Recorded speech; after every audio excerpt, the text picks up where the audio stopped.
Hi, I'm editing this video. I made my best effort to improve the sound, so I grabbed a microphone I had lying around, which was the Audix i5.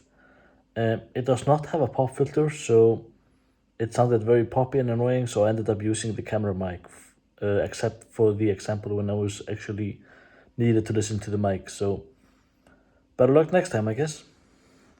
Hello, my name is Árni and I'm an audio engineer from Iceland. I also play bass in a band, and in a recent video I did go over my wing rack setup for the band. I want to talk further about the talkback system that I implemented using the wing rack. So what we're doing is I had to take the GPIO port from the back of the rack and I extended it into the front panel, and I converted it to XLR connectors. The reason I want to do it with XLRs is because they can be extended very easily. But if you have jacks, you will need to get like a coupler or specific cables, but we have a bag full of XLRs when we go for a show, so that's easier to do.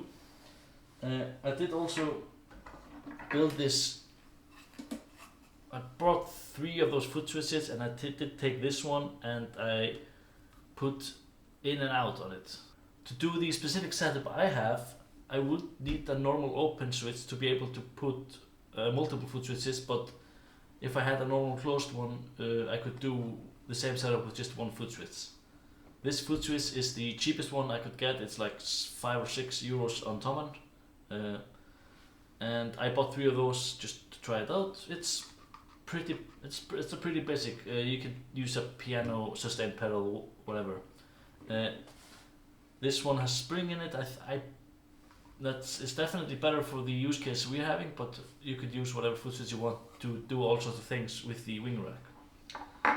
Now, the reason I did this is so I can take another footswitch and I can just plug that into it, and then with this setup I can have as many footswitches as I want or need, but for the sake of this video I'll just need to use one. I'll plug that into the footswitch port.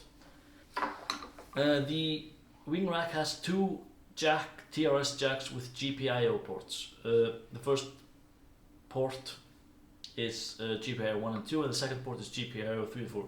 To do what I'm doing, I will need to use both within the same plug at the time. So these footswitches here, I have wired them so that the footswitch actually triggers both pins. Well, I will put some schematics of how I'm doing this. The reason for this is I need to trigger 2 actions at once to do what I'm doing. So it seems that it's not possible to do this setup in the wing edit. You have to do it on the actual device itself. You do that by going into the setup menu, and then there's a CC edit up in the corner, which is the editor for the custom controls and also the GPIO. So I will then here select the GPIO port, and I can, as you can see here on the first GPIO, I have it's set to in normal open, or NO, and that will be triggering mute group number 1. GPIO 2 is then triggering talkback A. So when I press the foot switch, the mute group 1 will engage, and also talkback A will engage. When I push the foot switch, it will say talking. If I go into the monitor bus, I can see that it's talking on A, and if I look at my channels, I will see that those 3 channels, V, Baldur, Árni and Bjarni, are being muted while I press the switch. I'm going to set this up on the 4th channel, that's guest 1. I can show you how to. I haven't done anything to this channel because I wanted to show you from scratch. If you go into the setup in audio, you can do this on the edit or on the device itself. You can tell the solo system that aux 8 is talkback. Then I will go into my aux channels and I will look at aux 8, which is the talkback, and that you can see that it's muted. If I press the switch, it will open. The input for this talkback is actually my matrix 8, which is something I have set up. So what I need to do is I need to get my microphone that I want to be able to talk into matrix 8. We're going to do that now. If I go to the guest mic, I will go to the output section and press this again to go into the talkback. Here I can turn on the matrix. I will put the level up to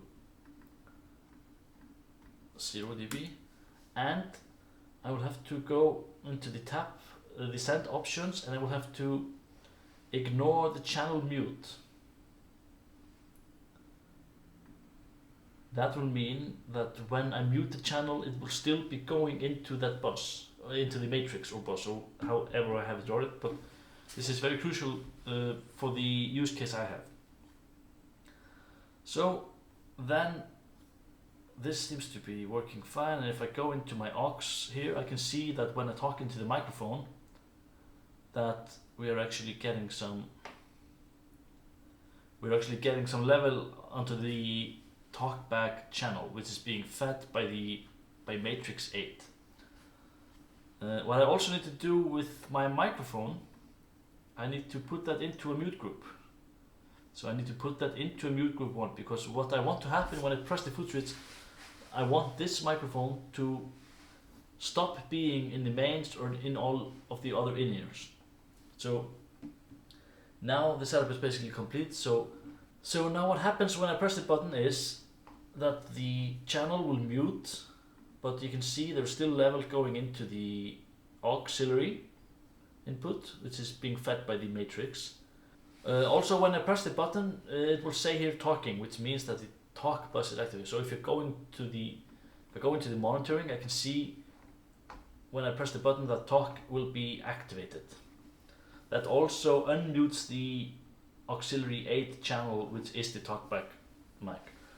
One thing I was missing when I first set this up, that is the actual talk level. It starts at -infinity. I need to raise that up. Here I assign which buses the talk will go to, and I'm using bus 1 to 8 for in-ears. And I have bus dim somewhere. I can't find that. Yeah, I have bus dim here set to 11 dB. So when I enable the talkback, it will dim all the other outputs of that bus, so it's easier for the talkback to cut through.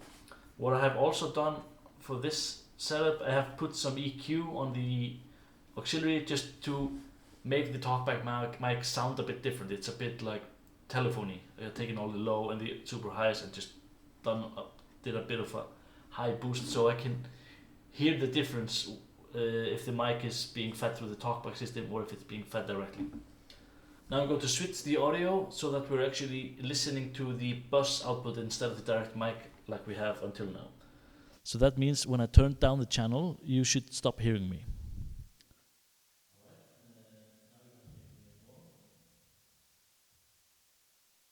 Alright, you're hearing me back now.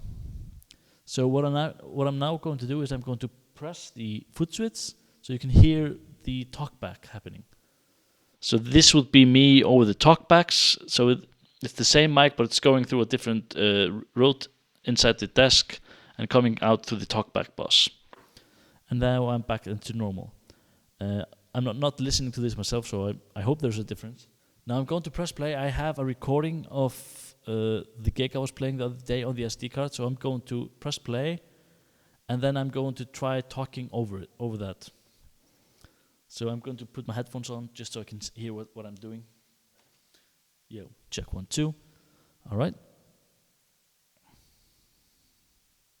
As you can hear, this mic pretty much isn't in my mix. But when I press the talkback button, it will bring down all the other instruments and put on the talkback channel.